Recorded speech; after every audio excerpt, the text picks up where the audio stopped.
साथियों नमस्कार। सदानंद योगी कृत वेदांत सार नाम के प्रकरण ग्रंथ में आपका हार्दिक स्वागत व अभिनंदन करता हूँ। मित्रों, वेदांत सार जो ग्रंथ है वो वेदांत का एक प्रकरण ग्रंथ है और इसके अध्ययन के पश्चात जो जन सामान्य हैं वो भी वेदांत के विषय में महत्वपूर्ण जो जानकारी है वो हो जाती है और वेदांत को पढ़ने का जो उसकी अभिरुचि है वो भी बढ़ जाती है। आओ ध्यानपूर्वक हम वेदांत सार का अध्ययन करें।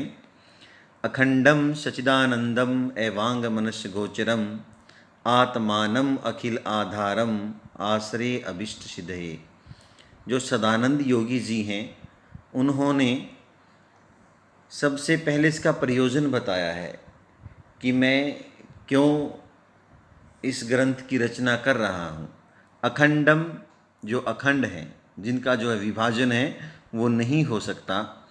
सत चित और जो आनंद स्वरूप हैं। वांग मनस गोचरम जो वाणी और मन के द्वारा जिनको नहीं पाया जा सकता, मन और वाणी की भी जहाँ पर पहुँच नहीं है।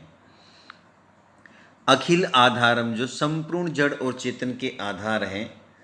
ऐसे उस परमपिता परमात्मा को अभिष्ट सिद्धे इष्ट की सिद्धि के लिए, मोक्ष की प्राप्ति के लिए, निःश्रेयस की प्राप्ति के लिए आत्मानम उस परमात्मा को, उस परमपिता परमात्मा की मैं साधना करता हूँ। फिर से देखें, मैं उसका आश्रय लेता हूँ। अखंडम जो अखंड हैं, जिनके टुकड़े नहीं हो सकते। सच्चिदानंदम जो सच्चित और आनंद स्वरूप हैं। वांग मनस्य गोचरम जो वाणी और मन से परे हैं। आत्मानम अखिल आधारम आश्रय अभिष्ट सिद्धे जो चर और चर वस्तु का आधार हैं। आत्मानम ऐसे परमपिता परमात्मा को का मैं आश्रय लेता हूँ। अभिष्ट सिद्धे अभिष्ट की सिद्धि के लिए, मोक्ष की प्राप्ति के लिए। आगे देखते हैं।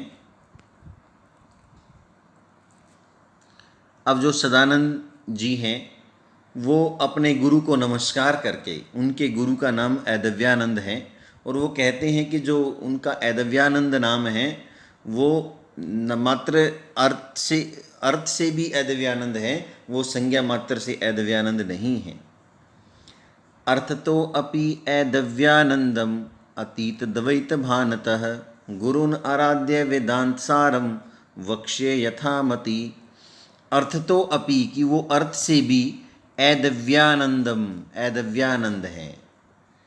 ऐदव्यानंद नाम है उनका, संज्ञा है, लेकिन अर्थ से भी ऐदव्यानंद कैसे हैं। ऐदव्ये आनंदम अनुभवति इति ऐदव्यानंद की जो ऐदव्य में, जो जीव और ब्रह्म के ऐक्य में जिनको आनंद आ गया है वो ऐसे ऐदव्यानंद हैं। अर्थ से भी जो ऐदव्यानंद है। अद्वैत भानत है, जिनकी जो द्वैत भावना है, जीव और ब्रह्म की जो द्वैत भावना है वो अतीत हो गई है, वो समाप्त हो गई है। ऐसे गुरु को आराधना करके, ऐसे गुरु ऐदव्यानंद की आराधना करके वेदांत सारम वक्ष्ये, मैं वेदांत सार को कहता हूँ यथामति अपनी बुद्धि के अनुसार। फिर से देखें। अर्थ तो अपि ऐदव्यानंद अतीत द्वैत भानतः गुरुन आराध्य वेदांत सारम वक्ष्ये यथामति कि मैं समस्त भेदभाव से शून्य होने के कारण जो ऐदव्यानंद नामक जो मेरे गुरु हैं उनकी आराधना करके मेरी मति के अनुसार, यथामति मेरी मति के अनुसार वेदांत सारम वक्ष्ये वेदांत सार को कहता हूँ। अभी देखते हैं वेदांत सार के बारे में क्या कहते हैं। वेदांत नाम उपनिषद प्रमाणम तद उपकारिणी शारीरिक सूत्र आदि नीचे। वेदांत नाम की जो वेदांत है वो उपनिषद प्रमाणम, उपनिषदों को प्रमाण मान करके चलने वाला ग्रंथ है। जो उपनिषदों को प्रमाण स्वरूप मानता है, जो उपनिषदों को प्रमाणिक मानता है, प्रमाणिक मान करके चलता है, वह जो है वेदांत है। तद उपकारिणी और उसके अनुसारी ग्रंथ, उपनिषदों का अनुसरण करने वाले। जो तद शब्द है वो किसके लिए आया है, उपनिषदों के लिए। और उपनिषदों का जो अनुसरण करने वाले शारीरिक सूत्र आदिनी, जो शारीरिक सूत्र आदि भाष्य हैं उनको भी हम वेदांत मानते हैं। वेदांत नाम उपनिषद प्रमाणम, जो वेदांत है वो उपनिषदों को प्रमाण मान करके चलने वाला दर्शन है। तद उपकारिणी, और उसके उपकारक, उसका अनुसरण करने वाले, उन उपनिषदों का जो अनुसरण करने वाले शारीरिक सूत्र आदिनी, शारीरिक सूत्र आदि जो ग्रंथ हैं वो भी वेदांत हैं। आदि शब्द से यहाँ पर अन्य जो ग्रंथ हैं ब्रह्म विद्या आदि, उनको भी जानना चाहिए। आगे बढ़ते हैं। अथ वेदांत प्रकरणत्वात्, अथ वेदांत प्रकरणत्वात् तद्यै एव अनुबंधै तद्वतात् सिद्धेः न ते पृथग् आलोचनीयाः। अस्यः वेदांत प्रकरणत्वात्, कि इस वेदांत सार के प्रकरण होने के कारण, यह जो वेदांत सार है वेदांत का ही अंग है। तद्यै एव अनुबंधै, और उसी वेदांत के अनुबंधों से, अस्य वेदांत प्रकरणत्वात्, इस वेदांत के प्रकरण ग्रंथ होने के कारण, तद्यै एव अनुबंधै, उसी वेदांत के अनुबंधों से ही अनुबंधता होने के कारण,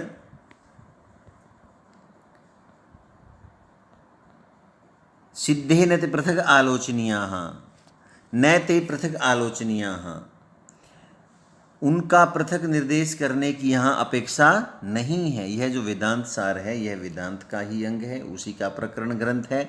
उसी वेदांत के अनुबंधों से ही अनुबंधता सिद्ध होने के कारण उनका पृथक निर्देश करने की यहाँ आवश्यकता नहीं है। आगे बढ़ते हैं। तत्र अनुबंधो नाम अधिकारी विषय संबंध प्रयोजनानि, क्योंकि अनुबंध की सबसे पहले चर्चा हुई तो अनुबंध को बताता है कि जो अनुबंध है वो कितने प्रकार का है। तत्र अनुबंधो नाम, वहाँ पर जो अनुबंध है वो अधिकारी, विषय, संबंध और प्रयोजन, इस प्रकार से 4 प्रकार का है। तत्र अनुबंधो, वहाँ पर जो अनुबंध है वो अधिकारी, विषय, संबंध और प्रयोजन, इस प्रकार से वो 4 प्रकार का जो है वो अनुबंध है। अब अधिकारी के विषय में हम सबसे पहले देखते हैं। जो वेदांत है उसका जो अधिकारी है वो कौन है। अधिकारी तु विधिवत अधीत वेद वेदांगत्वेन आपाततो अधिगत अखिल वेदार्थो अस्मिन् जन्मनि जन्मांतरे वा काम्य निषिद्ध वर्जन पुरः सरम नित्य नैमित्तिक प्रायश्चित उपासना अनुष्ठानेन निर्गत निखिल कलमस्तया नितांत निर्मल स्वांत है साधन चतुष्टय संपन्ना प्रमाता अधिकारी। ध्यान पूर्वक देखें। जो अधिकारी है वो तो जिसने विधि पूर्वक अधीत पढ़ लिया है वेद वेदांगत्वेन, वेदों को और वेदांगों को, ऋग्वेद, यजुर्वेद, सामवेद, अथर्ववेद आदि वेदों को, और शिक्षा, कल्प, व्याकरण, छंद, ज्योतिष आदि वेदांगों को। वेदांगों की संख्या 6 है। अधिकारी तू की अधिकारी तो वो है जिसने अधीत पढ़ लिया है वेद और वेदांगों को। अधिगत अखिल वेदार्थो अस्मिन् जन्मनि जन्मांतरे वा, कि इस जन्म में या दूसरे जन्म में जिसने वेद और वेदांगों को अच्छी प्रकार से उनके अर्थ को जान लिया है, और जो काम्य निषिद्ध वर्जन पूरे सरम, और जिन्होंने काम्य कर्म और शास्त्रों के द्वारा जो निषिद्ध कर्म हैं उनका त्याग कर दिया है। और क्या किया है। नित्य नैमित्तिक प्रायश्चित, ये नित्य कर्म, नैमित्तिक कर्म, प्रायश्चित कर्म और उपासना कर्मों के अनुष्ठान करने से निर्गत निकल गया है निखिल कलमस्तया, संपूर्ण मैल जिसका, नितांत निर्मल स्वांत है, नितांत बहुत ज़्यादा निर्मल अंतःकरण वाला, साधन चतुष्टय संपन्न है, 4 साधनों से जो संपन्न जो प्रमाता है वही इसका अधिकारी है। अधिकारी कौन है। जिसने इस जन्म में या दूसरे जन्म में वेद वेदांगों को अर्थ सहित पढ़ लिया है, काम्य और जो निषिद्ध कर्म हैं, काम्य जो कर्म है और शास्त्रों के द्वारा जो निषिद्ध कर्म है उनका त्याग कर दिया है, और जो नित्य, नैमित्तिक, प्रायश्चित और उपासना, जो 4 प्रकार के कर्म बताए, इनका अनुष्ठान करने से, इनको करने से जिसकी सारा मैलापन है जो दूर हो गया है और जिसका अंतःकरण है वो स्वच्छ हो गया है, ऐसा 4 साधनों से संपन्न जो परमात्मा है वही इसका अधिकारी है। आगे बढ़ते हैं।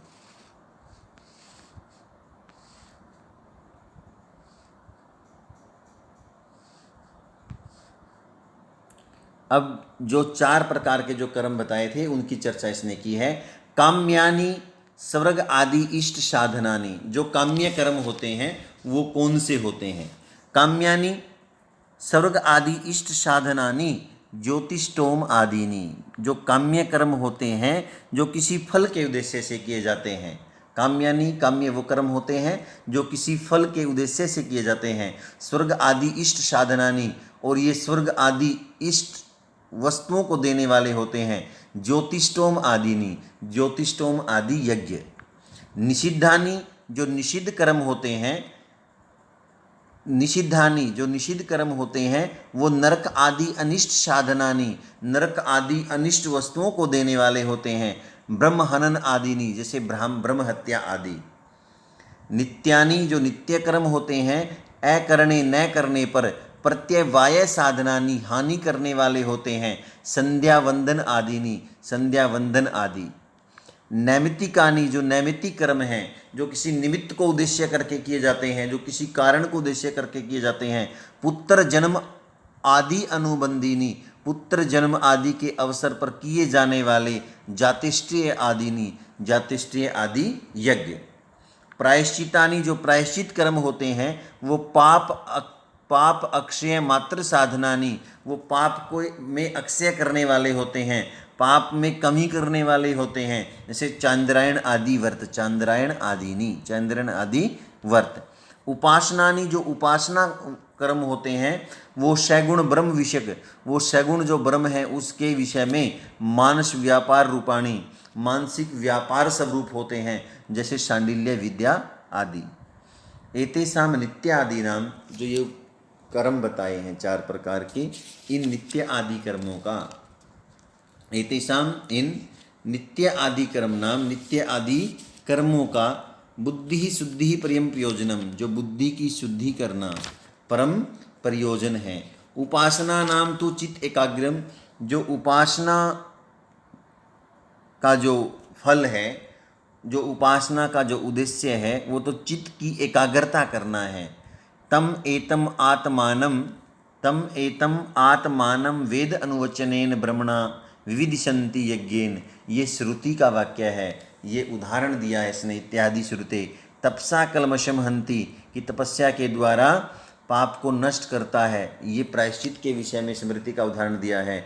नित्य नैमित्तिकीय उपासना नाम, कि जो नित्य नैमित्तिक और जो उपासना कर्म होते हैं इनका अवान्तर फलम, इनका जो गौण फल है, जो इनका दूसरा फल है वो पितृलोक सत्यलोक प्राप्ति ही, पितृलोक और सत्यलोक की प्राप्ति भी है। कर्मणा पितृलोको, कर्म के द्वारा पितृलोक की प्राप्ति होती है।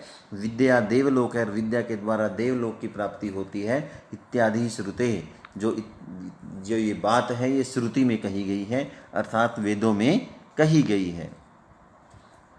अब जो साधन है, बात आई थी कि जो साधन चतुष्टय संपन्न परमात्माधिकारी, 4 साधनों से जो संपन्न परमात्मा है वही अधिकारी है। वो 4 साधन कौन कौन से हैं?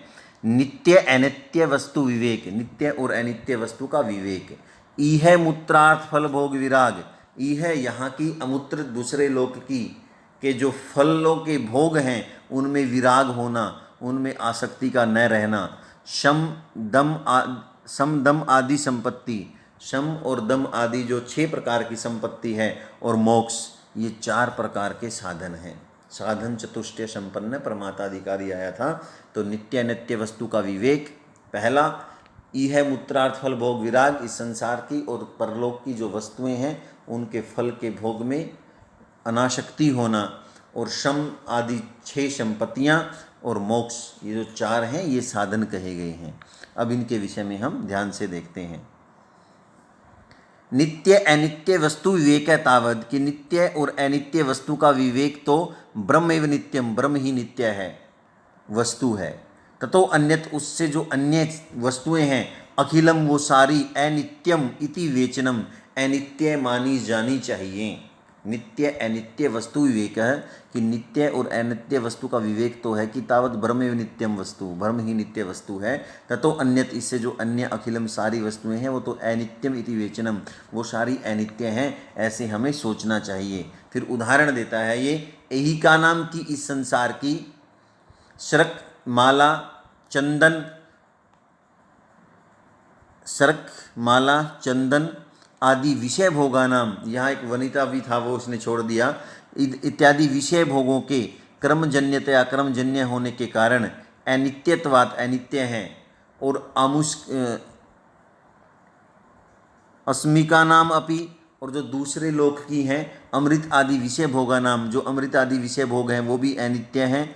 तो जो इस लोक की जो माला चंदन और स्त्री आदि विषय भोग हैं वो कर्मजन्य होने के कारण अनित्य हैं, और जो दूसरा लोक है उसके जो अमृत आदि विषयों के भोग हैं वो भी अनित्य हैं। इसलिए उनसे नितराम विरति ही, बहुत ज़्यादा अलगाव ही, यह मूत्रात् फल भोग विराग होता है। इस लोक और परलोक की जो वस्तुएं हैं उनसे विरक्ति होती है। आगे देखते हैं।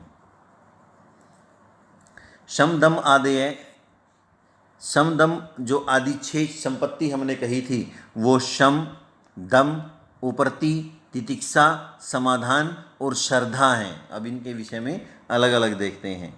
शम है तावत, जो शम है, जो शम है वो तो श्रवण आदि व्यतिरिक्त विषयभ्यो मनोनिग्रह, कि उस परमात्मा के श्रवण आदि से अतिरिक्त जो सांसारिक विषय हैं उनसे मन का निग्रह करना ही सम कहलाता है। समय तावद सम तो श्रवण आदि व्यतिरिक्त विषयभ्यो, परमात्मा के श्रवण और मनन से अतिरिक्त जो सांसारिक विषय हैं उनसे मनोनिग्रह, मन को रोकने वाली जो वृत्ति है वो शम कहलाती है। दम है, जो दम है, बाह्य इंद्रिया नाम, जो हमारी बाह्य इंद्रियां हैं, तद व्यतिरिक्त विषयभ्यो, उस वेद अध्ययन आदि विषयों के अतिरिक्त जो अन्य विषय हैं उनसे निवर्तनम, उससे रोकने को, बाह्य इंद्रियों का वेद अध्ययन आदि विषयों के अतिरिक्त जो अन्य विषय हैं उनसे उसको रोकना है जो, वो दम कहलाता है। दम है, दम बाह्य इंद्रिया नाम, बाह्य इंद्रियों का, तद व्यतिरिक्त विषयभ्यो, उसके अतिरिक्त विषयों से, किसके, वेद अध्ययन आदि विषयों के अतिरिक्त जो विषय हैं उनसे निवर्तनम, उसको रोकना ही दम कहलाता है। निवर्तिता नाम एतेषाम, और रोकी गई, बाह्य रोकी गई अर्थात नियंत्रित की गई इन इंद्रियों का, तद व्यतिरिक्त विषयभ्य, उस ब्रह्म के अतिरिक्त विषय से उपरमणम रोकना ही उपरति कहलाता है। अथवा या ये कहें, विहिता नाम कर्मणाम विधिना परित्याग है, जो शास्त्रों में कर्म कहे गए हैं, जो शास्त्रों द्वारा निर्दिष्ट कर्म हैं उनका शास्त्रोक्त विधि से ही त्याग करना जो है वो उपरति कहलाता है।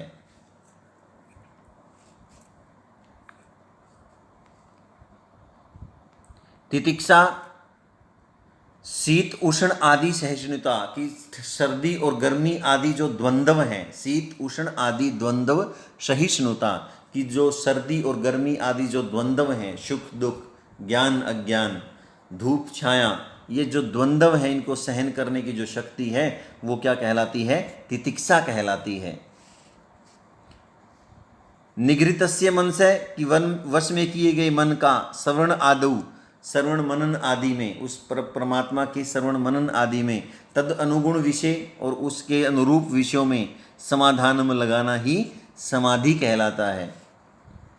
गुरु उपदेश, गुरु वेदांत वाक्येषु, गुरु के द्वारा जो उपदिष्ट, गुरु के द्वारा जो कहे गए वेदांत वाक्य हैं उनमें विश्वास करना ही श्रद्धा कहलाता है। गुरु उपदिष्ट वेदांत वाक्येषु विश्वास है श्रद्धा, गुरु के द्वारा जो उपदिष्ट वेदांत वाक्य हैं उनमें विश्वास करना ही श्रद्धा कहलाता है। मुमुक्षु तो मोक्ष इच्छा, और मोक्ष में जो इच्छा होती है उसको ही मुमुक्षुत्व कहते हैं। साथियों बस इतना ही।